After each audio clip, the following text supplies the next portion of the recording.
Well, I just realized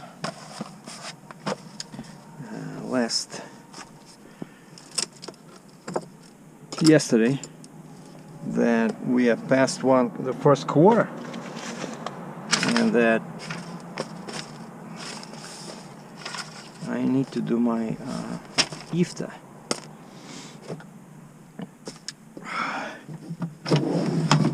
Now, since I have time,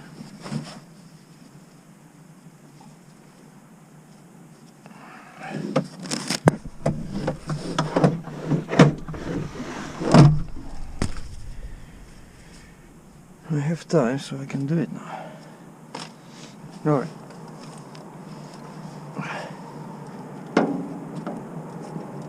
So we moved closer to civilization, and it's still -8. -8 Celsius.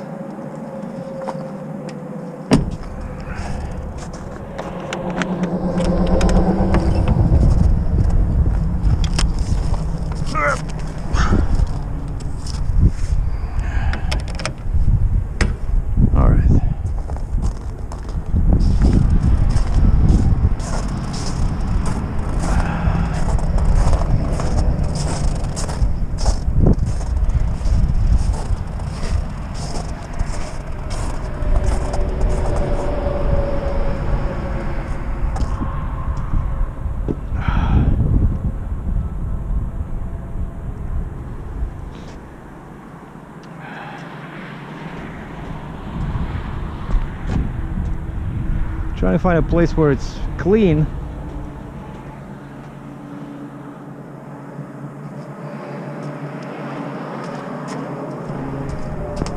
I want to do some push-ups.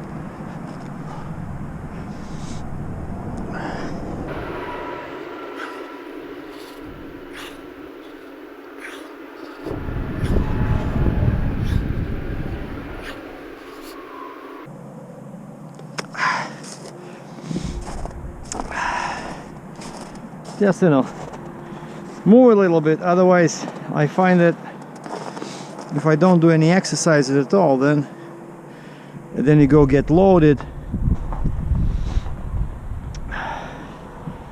and you start muscling with all these chains, you know, muscling around, then it gets pretty difficult.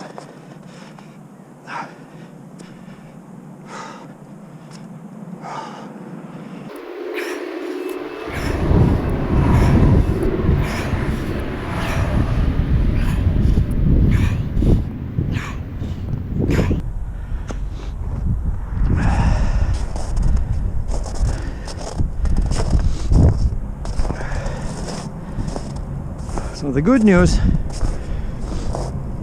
is that yesterday I booked a load. So doing a medium-sized excavator, so Cat 336, it's gonna be a super long trip. So we're here now. Toronto is here, New York City is here, so we're going like this to Toronto through Canada, and then like this.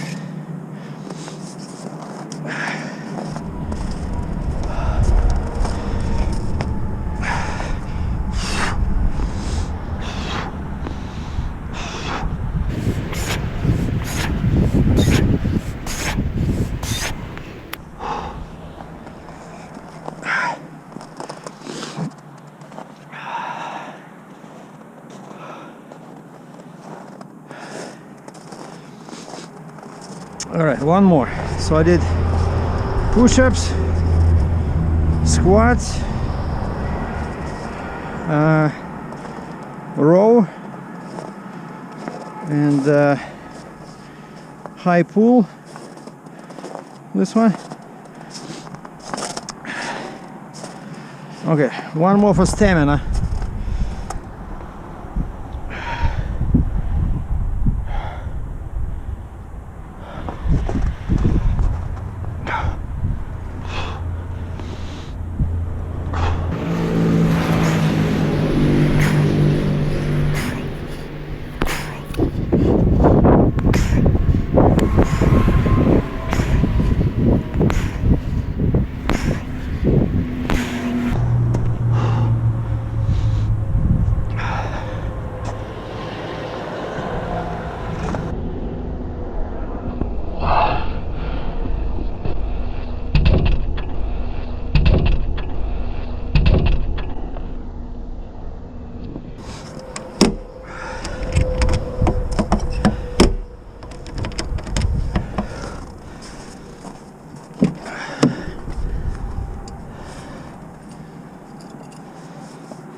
Home sweet home. I spent 2 nights in a room closer there to the front, and it just was too noisy. Like you can hear from here. Well, yeah, here it's much quieter. So yeah, this is the same room where I was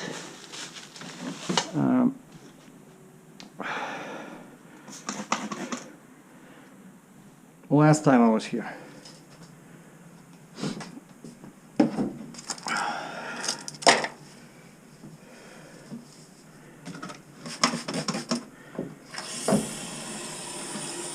And so they put me in the one closer to the front, and it's really hard to sleep there.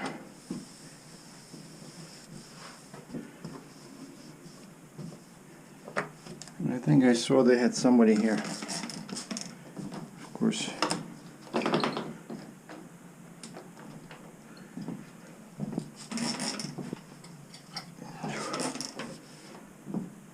Just a little bit.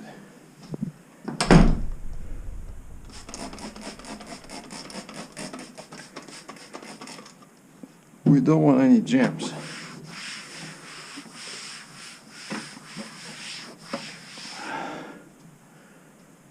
Or where's the no coffee machine?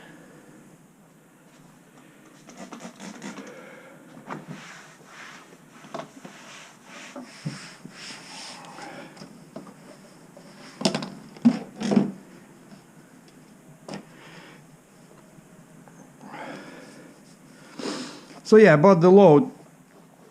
So I was searching and searching, and everything is super cheap. People don't want to pay, because you would think, right, that pandemic there's nobody working. No, turns out everybody's working. including brokers, but amount of loads went down, and so they don't want to pay because there's too many trucks. So, you know, supply and demand. And of course, for me as a Canadian,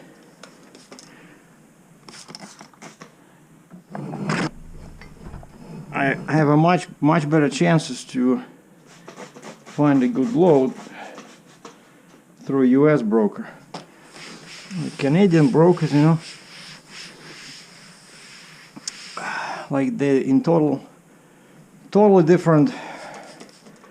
They have totally different attitudes towards rates. And they try to send them a quote in. Or this is the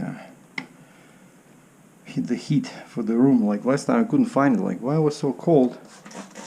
And it turns out that AC unit, that's only for, you know, for the summer when you want it to be cold. But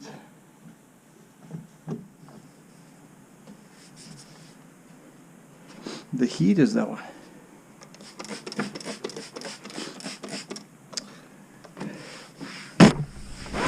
And then yesterday I had a visitor.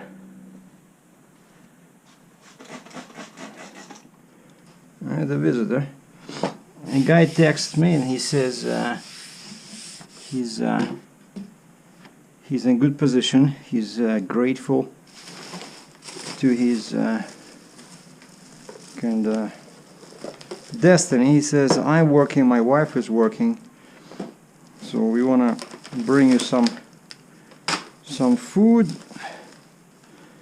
and some supplies. Right on the day before, I got free jug of hand sanitizer.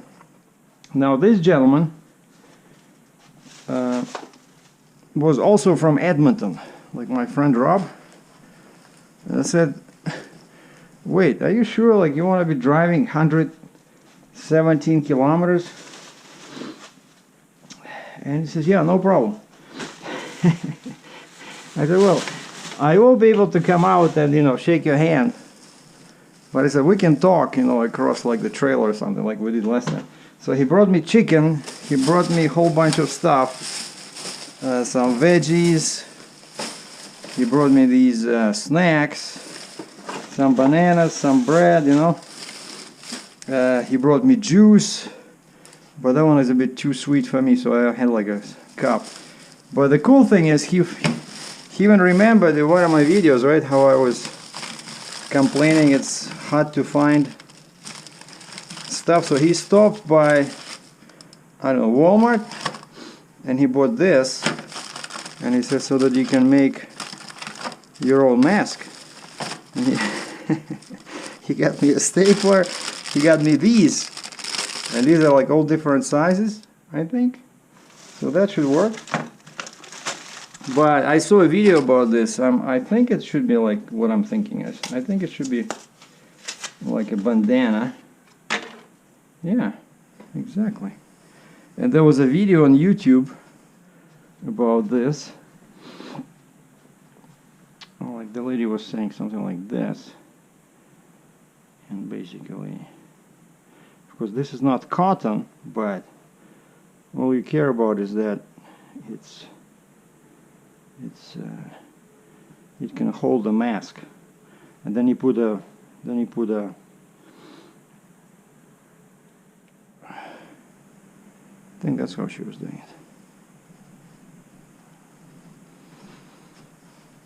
it. Yeah, something like this, and then you put a rubber band in here and rubber band in here, and then you fold them like this, so that the rubber bands are inside, you know, and then when you press it against your face, this pressure keeps the rubber bands in place. But I don't know.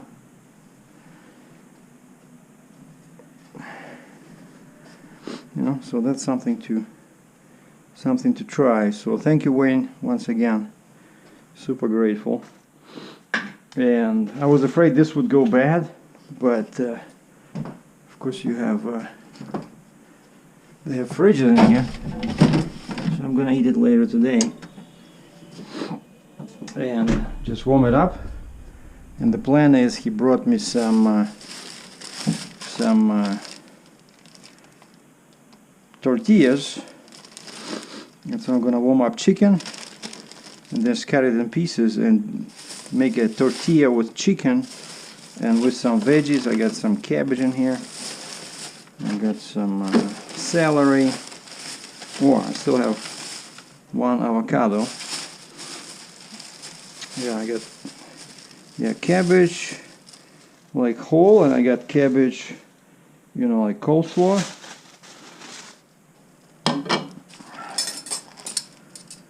Then we got this. So this will be my breakfast, maybe with a banana.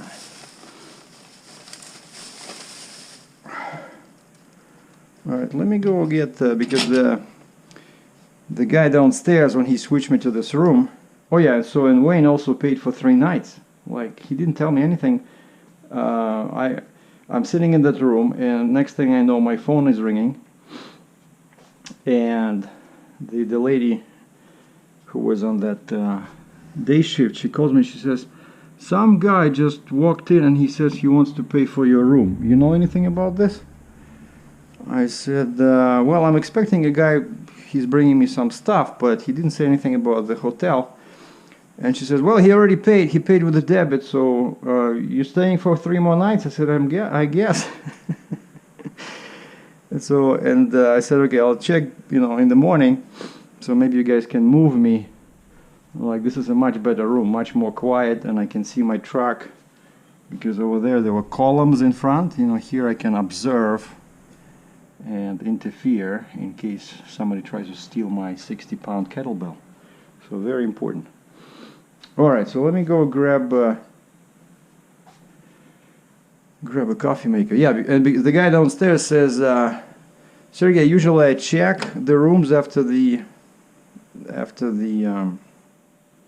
you know, the cleaning is done. So he says, I did not check this room.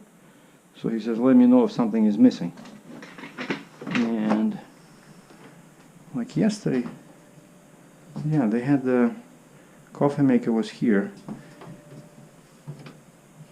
but I think they just forgot. So I'll go grab a coffee maker. I'll be right back.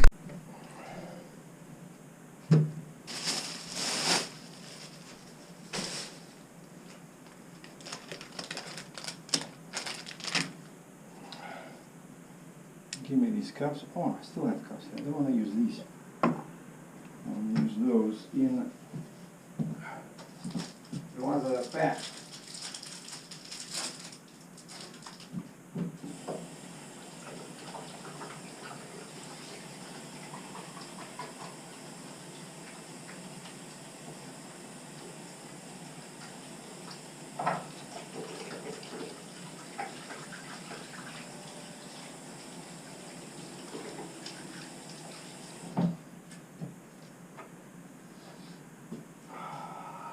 So, yeah, lots of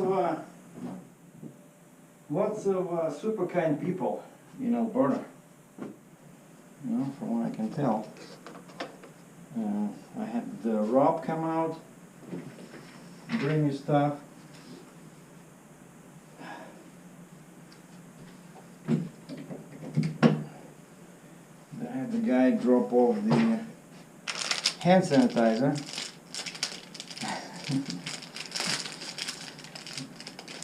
This real coffee? WP Reserve.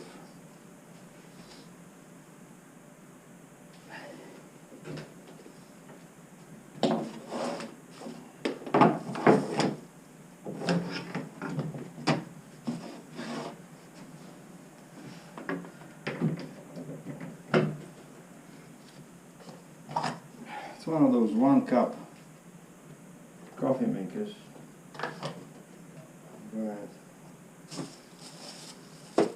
But see, I like these better because I think it's safer because the cup is inside. I think it's back to the factory or something.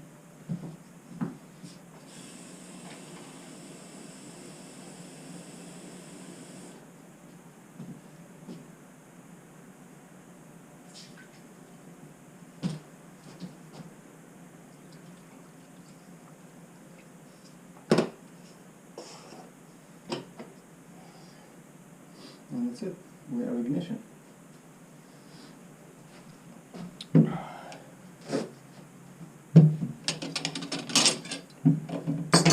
While we're waiting, you guys know how to peel an avocado?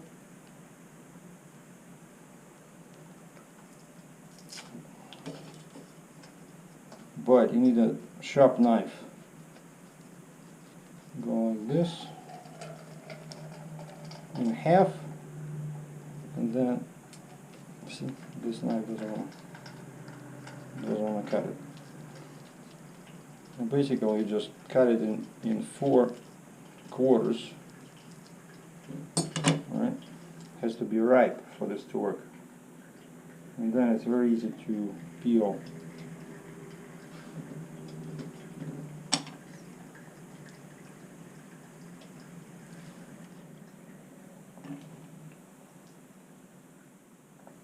That's a super nice breakfast.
Yeah, this one is too small.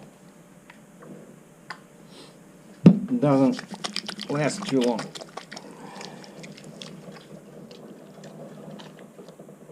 It smells like Russian moonshine.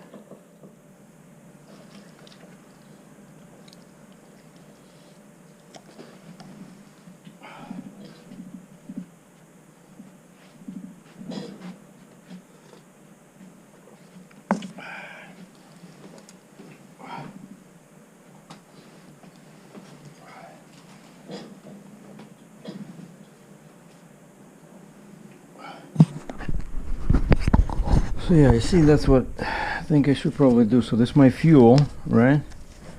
Where I write down by state, liters or gallons, date, and where I did it. Like for example here, IB, Alberta. Last time I fueled in Red Deer, March 30th, I bought 212.99 liters. And so I have to add all this for January, February, March, right? And then I have to do this. Well, my miles, yeah, I see there was start in New Liskeard, Ontario, 1st January. And this is my odometer when I'm crossing the line between the jurisdictions. But it's only 2 pages because I didn't do much driving, so it's going to be a very easy IFTA this time. But maybe I don't, sometimes it happens I don't even owe them anything, because based on, you know, how much fuel you bought, they tell you if you owe them anything or not.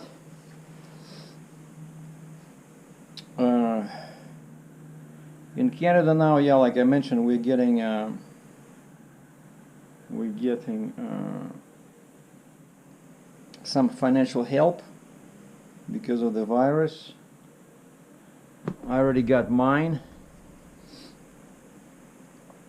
And so yeah, I have no trailer payments, no car payments.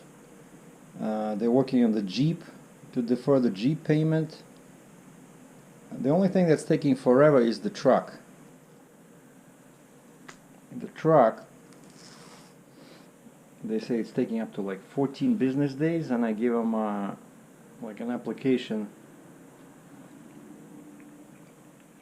over a week ago.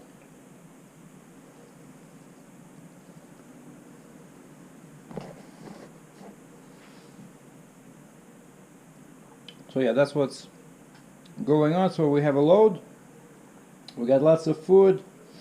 Now I have a bandana, I have the stapler, I can make my own mask, and I still have those I only used that one mask out of 5 a couple of times, but they're so flimsy. And those 3 fancy masks have been dispatched from UK, as they put it. Very interesting wording. Because, you know, we use that term in trucking, right? To dispatch a truck. Hey, have you dispatched a truck yet? Or are you under a dispatch? Like, are you under a load? And dispatcher is always a very mean, ugly looking, overweight, sometimes not overweight, but when you walk in the door and you say hi, the first thing the dispatcher will tell you, I've been doing this for over 40 years. They start every morning like that. And then they send you to they give you a wrong address. They give you your own trailer number to pick up when you know, if you're a company driver, right? There's a bunch of trailers there, and they say, okay, go pick up 517. So you go there, there's no 517. You go back, the guy says, I've been doing this for 40 years. Yeah, I know, you told me, so why did he give me the wrong trailer?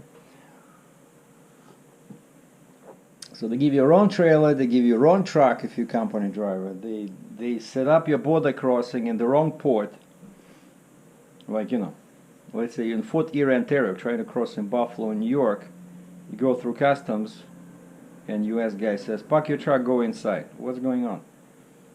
Or they set up your crossing in Newfoundland, you know. Oh, really? Okay. So you call the guy, of course, hey, I've been doing it for 40 years. Yeah, you told me. Can we just get down with to business, you know, fix this? But I'm telling you, ever since I started doing my own border crossings, since October 17, right now it's April 2020, I only had one case, when I was stopped and I was told to go park the truck and see the customs inside. And that was my fault. I made a mistake when I was filling something. I think when I was putting the pause number, I entered like 1 extra digit or something, you know. And we were able to correct that. And because I never go to the border unless I see the green light from my, you know, border paperwork provider. You know, it gives you signals. If it's yellow, you don't go. If it's blue or something, no, I think it should be green. Yeah, green. They give you like 5 dots that are green on the screen. Perfect, paperwork accepted. And they say broker entry on file, awaiting arrival of goods. That's what they say on the website. So when they say awaiting arrival of goods and everything is green, there's no problem, you know. But with those dispatches that have been doing it for 40 years, I've been stopped when I work for this company as owner-operator. I don't know, every second or third time I'm stopped at the border. There's always something wrong. So anyway, so now I'm happy that I'm doing everything myself. And so things are looking up. At least we got a load. So it's gonna take a long time. Oh, by the way, I was showing you on the snow there, because from here, basically, I'm going to New Jersey, right? And I have the Jeep, as you noticed probably. I have the Jeep that I have to put down. I cannot leave it here because my yard is in Cambridge, Ontario. So I have to put the Jeep down, and I'll be 105 feet long. And I know from my past 2 loads here, when I moved those scraper trucks out of Calgary, right, to John in London, I know that I had no issues, like there's no escorts, no pilot cars, because, you know, 105 feet, that's 32 meters. They're okay with that over here. So I can go all through Canada with no escorts. Well, maybe in Quebec if I was going to Quebec, but if I go through US, which of course is the shortest way, is to cross into US in where? Probably Estevan. Yeah, Estevan, Saskatchewan. Cross into that on the other side in the US port. Yeah, or Sweetgrass, Montana. No, Sweetgrass, it's over here. You end up in Montana. No, it's easier. Yeah, Estevan, Saskatchewan, and then you go into US. But then you go through, you know, North Dakota, with Minnesota, Wisconsin, Illinois, Indiana, Michigan. Well, not Michigan. Ohio, Pennsylvania, New Jersey. And I was checking the permit, how much the permits will cost with this length, and it's like $3,700 US for permits and escorts. 3,700. Now I'm thinking, no, it's not. That's too much, you know, that's like 5,000 Canadian. So what happens if I go through Canada and drop the Jeep in Cambridge in my yard and then proceed the remaining 500 miles just with the booster and with the long neck? Remember I did something like this before where I had pretty much the same, I think, excavator, and I just used the long neck, no Jeep, and the booster. So I was like 85 feet long, and right away I saw the cost of permits dropped from 3,700 to, I think, what, 2,200. Yeah, pretty much like 1,500 bucks cheaper. Of course there's more miles, but you know, I think Canada is safer now because of this COVID-19. There's much less cases over here, so that's the plan. So probably Saturday, Sunday. Yeah, my hotel is booked till Saturday, so I'm gonna move out because I'm loading in Calgary, which is 100 miles south of here.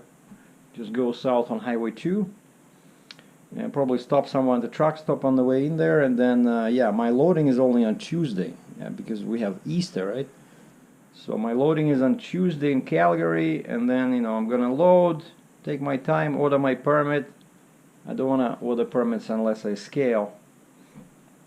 Just make sure I have the proper weight, because they're telling me it can be 82,000 pounds, can be 80,000 pounds, you know, they don't know.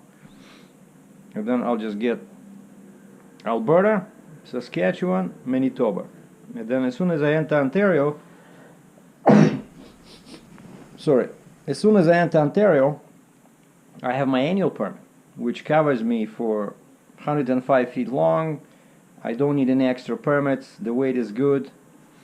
Like they're giving me what, 78,000 kgs gross with the Jeep, with my annual permit, because I have enhanced permit. So 78 times 2.2. Yeah, so 17160, 171,600. That's what I can do on federal, you know, like big highways. Minus 72,400. Yeah, so I can do 99,200 for a payload in Ontario with no extra permits. And this one is 82. Let's say 82. And so that's the plan. And then hopefully by the time I reach my home yard, maybe my masks from UK will be there. And then I ordered the same surgical mask from Toronto, and it's been a week, and I keep checking the status. It still says order in process, so they still haven't shipped them. everybody's overwhelmed. So I think I would get these masks from UK faster than the masks from Toronto. And if that happens, I was thinking of maybe donating these surgical masks, you know, because they're all our hospitals over there, they're asking for donations of PPE, as long as it's, you know, in boxes, sealed, brand new. Because I'm getting these 3 super nice multi-use masks from UK, right? Which look like a bandana pretty much, right? And I have the shop towel. I don't need these surgical masks, you know.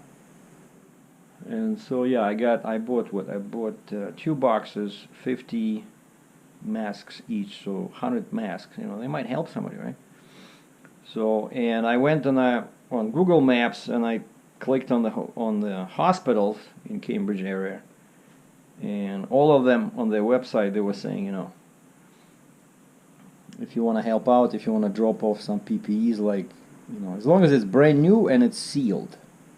And actually now there was a case, the government spent $200,000 and they bought masks, and they were very bad quality, like they were ripping apart, exposing people. So now they refunded them the money, and now they're trying to find out how many people got infected because of these poor quality masks, you know, because you can get something from, I don't know, from some third world country, and it just, you think you're protecting yourself, but it's not doing anything. It's on the opposite, exposing, you know. But yeah, some people were asking how I survived in the truck for 14 days. It's basically you go for a walk, and then, you know, you get some tea or coffee from the truck stop, and then you just spend 15 hours a day, you know, just staring at your computer, you know, or doing videos or something like that. Or I think I went to do some photography. I had those 3 excavators in there, and I thought I would go and take a picture because you know, I have a part-time gig with a stock agency where sometimes, you know, so far I sold maybe $150 worth of, you know, stuff. You know, when you upload your pictures, like any basic stuff, like, I don't know, like a hand holding a banana, right? And you never know, somebody's writing a story somewhere and they want a picture of a hand holding a banana, so they go to the stock agency website. Okay, hand holding a banana. Okay, big banana, small banana, peeled, unpeeled, and there's like millions of images. And they say, hey, Sergei Drachev here has a very cute looking hand with not so cute looking banana, but we like it. Boom. And then the stock agency sends me, you know, I go to the dashboard and it's a sale. And so yeah, I got lucky and I posted this on Facebook. Somebody bought my picture of the cow and 4 calves. They were staring at me standing on top of a hill, and they were so cute. And I remember I parked my truck back when I was doing wildlife photography, and I had this long lens. I think it was a Sigma, like 150 to 600 or something. And when I had my Nikon and I went for a walk, I thought maybe I'll find, you know, some big birds, some eagles or something, or at least some rabbits. And it was so hot, it was like 3 in the afternoon. I think it was somewhere in Tennessee or somewhere, like a summer or 2 summers ago. And I walked, and of course everybody's staring at you, like when cars are passing you, because they never see people walking in US, you know. It's like, hey, bum, you know, they open the window, they show you a finger. And so I walked like 2 kilometers, and I saw a couple of farms, and they're staring at me like, stranger, stranger, danger. So I turned around and I was walking back, and the same farm, it was like extending, like it had all these fields, you know, with grass. And I see these cows. I stopped, and they look at me, and they're all turning their heads. And they're like, the calves, they're so cute, and they're looking at me, you know, like, and they were about like 100 meters away, you know, like 300 feet, but I had this huge lens, so I was able to zoom in, boom, you know. And And I was joking, I did a video on that day, and I was joking, I said, this is the, I was trying to shoot some wildlife, but this is the only wildlife I found was these cows. And somebody bought that picture, you know. So now it might be somewhere in a magazine, maybe some agricultural or farmers magazine, or maybe somebody bought it for some calendar. You know what they do is, I don't get any royalties there, but if somebody buys it, I think it's one-time use. And then I have another website, this pixels.com, where I upload pictures so people can get like a framed image. But I find that with this one, very few people want to buy framed photos. You know, everything now is digital, and so the stock agency from UK I'm working with, they sell digital pictures. You know, and so anybody in the world, let's say they go online, like I said, they're looking for a hand with a banana. It doesn't matter where they live. They see a nice image, they like it, nice, you know, exposure, everything is good, focus, you know, boom, you know. They pay you a couple of bucks, and so. But still, I was pretty excited with that picture of cows selling for like $120 or something. You know. Anyway, sorry if I digress, but we'll do another video closer to maybe when I start driving towards Calgary. But I see that the weather is improving. At least now the sky is blue. I think it should be above 0 Celsius today. And I checked with this A&W place, burger place, they open. Actually yesterday I went in there, I had a burger, and I called them on the phone. I said, hey, this is Serge from the hotel across the street, can I order something? And she says, yeah. I said, okay, I want Papa burger. And I said, which one has just one piece of meat? Because Papa has 2 fillets. I said, which one has only one piece of meat? She says, Mama burger. I said, okay, I'll take 1 Papa burger, 1 Mama burger, no cheese, no fries, just that's it. And she said, okay, see you at the window. And I walked to the window. She said, Serge? I said, yeah, okay. Alright. Thanks for watching. Stay safe, stay away from everybody, and we'll see you guys in the next one.